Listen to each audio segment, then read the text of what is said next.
Welcome back. You've heard the pre-debate view from the Harris campaign, so let's check in with the Trump campaign now. Joining me now from the Spin Room in Philadelphia is Trump campaign spokesperson Karoline Leavitt. Karoline, thanks so much for joining me. I know it's a busy one today.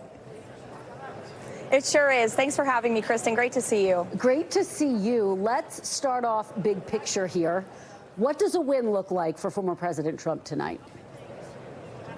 Well, tonight's success for President Trump is exposing the truth about Kamala Harris's record. Not only her record over the past 4 years as vice president in the Biden-Harris administration, but also her very long record as an attorney general from California, as district attorney from San Francisco. And Kamala Harris has not done a solo sit-down interview in 50 days since becoming the nominee of the Democrat Party. It is time for her to answer tough questions about her record. Does she still support decriminalizing illegal border crossings? Does she still support eliminating cash bail for violent criminals? Does she still support her ban on fracking or not? Unfortunately, the media hasn't been able to ask Kamala Harris those questions. President Trump will. Tonight, he's going to hold her accountable and highlight her record of failure over the last 4 years with his record of success in his first term in the White House. Well, count me as one of the journalists who's trying for one of those solo interviews, Karoline.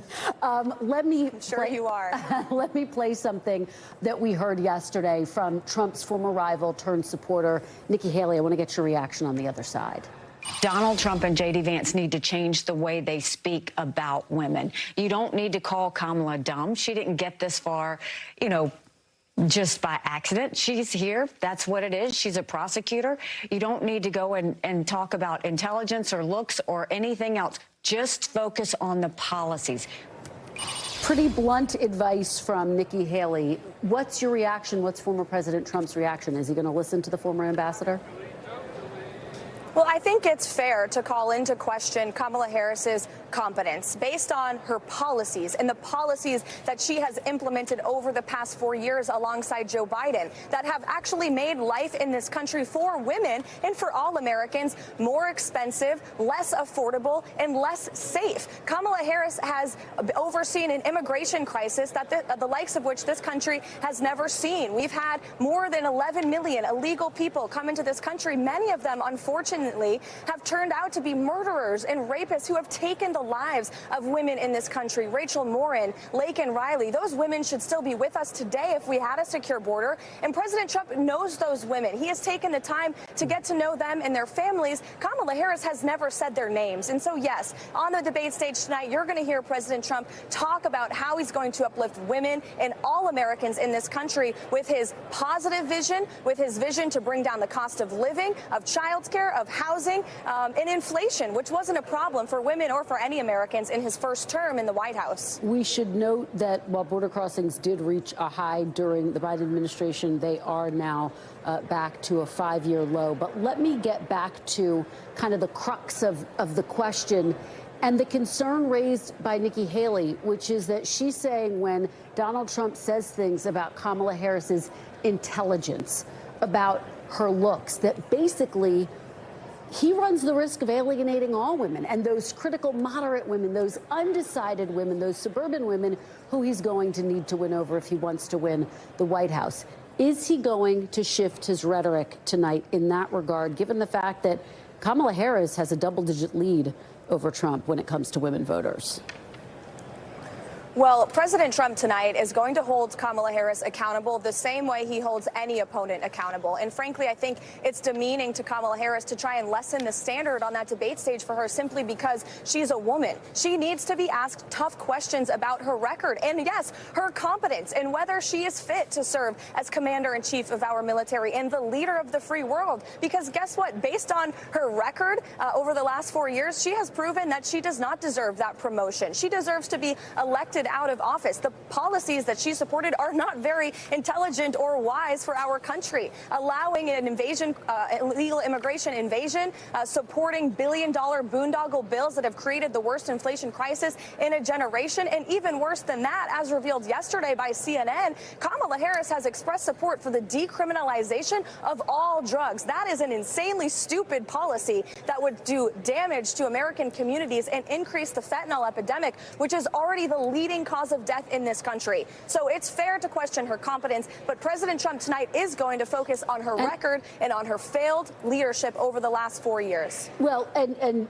just to be very clear, invasion is a very specific term. Immigration experts have said it's not invasion. Of course, there are people who cross the border illegally. But let me just get back to this idea, because again, what she's saying is what you're saying. Focus on the policy. And what I'm asking is he going to do that and leave some of those personal attacks aside? And I've been talking to a lot of his allies who say, look, if he goes on the debate stage and frankly says what you're saying, which is let's focus on the policies, let's focus on her record, that would be a strong performance. But if he veers into the personal attacks, that's going to backfire against him tonight. Well, I've answered the question now 3 times. Yes, he is going to focus on the policy, and I've laid out the policies. And another thing he's going to ask Kamala Harris is if she has all these brand new solutions, which aren't her solutions, by the way. We found out that she actually copy and pasted the new solutions on her website from Joe Biden's campaign website, proving that she's just as responsible for all of the policy failures over the last 4 years as Joe Biden is. But if Kamala Harris wants to fix the affordability crisis, the housing market, if she really wants to lower costs for families, why doesn't she go back to the White House with Joe Biden and implement policies and sign executive orders that will do it right now? Or ask Joe Biden to sign those executive orders. As vice president, does she not have enough power and enough leadership ability to be able to change the trajectory of the country? She is the incumbent vice president, and Kamala is trying to run as the candidate of change, the candidate of the future. She is neither of those things. She is in the White House right now. She is responsible for the problems the American people are facing right now, and only President Trump will bring true change to this country. And voters view him as that way, as evidenced by the New York Times Siena latest polling. Karoline, let me ask you about something that we've heard from your campaign. This is in regards to Haitian migrants in Ohio. Despite posts from JD Vance and others associated with the campaign, the Springfield Police Department tells NBC News they have no information to support the claim that migrants have, as some in the campaign have said, stolen and eaten pets. The mayor of Springfield just came out and basically reiterated the same, saying that the claims of pets being taken or eaten cannot be verified at all. Do you have any evidence to back up these claims, or are you willing to abandon that talking point, and should others? Residents at a town meeting, a city meeting in Springfield, Ohio, expressed their concern about seeing Haitian illegal migrants in their community eating ducks out of a pond. And it's crazy to say that on television, but those are the words of these residents, of these American citizens who went to their local meeting to express support to their leaders in their state. And the truth is, the reality is, that there has been more than 20,000 Haitian migrants who have been in Springfield, Ohio, since Kamala Harris was named the border czar and since she has been vice president of the United States. And what we are seeing take place in this country is an unsustainable crisis of illegal immigration that has been allowed to occur. And you mentioned earlier, and I didn't interrupt you to say, but you said that border crossings are at the lowest level in 5 years. There has been nearly 20 million illegal people that have entered this country. It is unsustainable. Is Kamala Harris going to shut down the border? No, she isn't. She supports open borders. She has her entire career.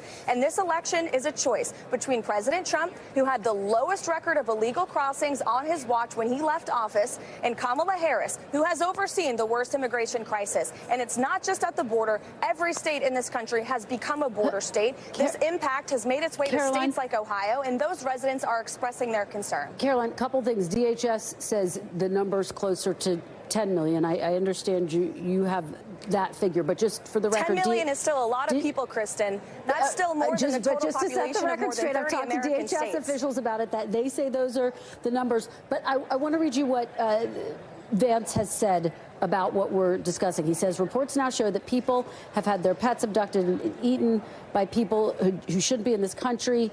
And then he updated that to basically say, in the last several weeks, my office has received many inquiries from actual residents of Springfield who've said their neighbors' pets or local wildlife were abducted by Haitian migrants. It's possible, of course, that all these rumors could turn out to be false. And I guess my question for you is, should the vice presidential nominee, should officials in the campaign be more disciplined in terms of what they're saying, given that, as you are saying right now, there's no known proof, there's no known evidence The Springfield mayor has said that. The police have said that. Should the vice presidential nominee be more careful with his words? Do you know what I think should happen? I think the media in this country, and I think local reporters and national reporters should flee to Springfield, Ohio, to investigate these reports that are not coming from our campaign. We didn't manufacture this. This was brought to the attention of us by residents in Ohio who are expressing their concern with the immigration crisis that has been allowed to take place on Kamala Harris's watch. And there have been many reports about this that the media has disregarded that have turned out to be true, and the media should do their jobs and go see if they are true or not. But what we know is this is what residents are telling us, and those residents deserve a voice about how grave of an impact this immigration crisis has had on their community in Ohio, which is very, very far away from the southern border, as you know. And I will just say, reporters who have looked into this have been told by the local police there's no evidence, and now the mayor is coming out and saying the same thing, and even JD Vance himself saying this could all be false. They should ask the residents. They should ask the residents. All right. Karoline Leavitt, I know it's a very busy day for you. Thank you so much for joining us. Really appreciate it. Thanks for watching. Stay updated about breaking news and top stories on the NBC News app or follow us on social media.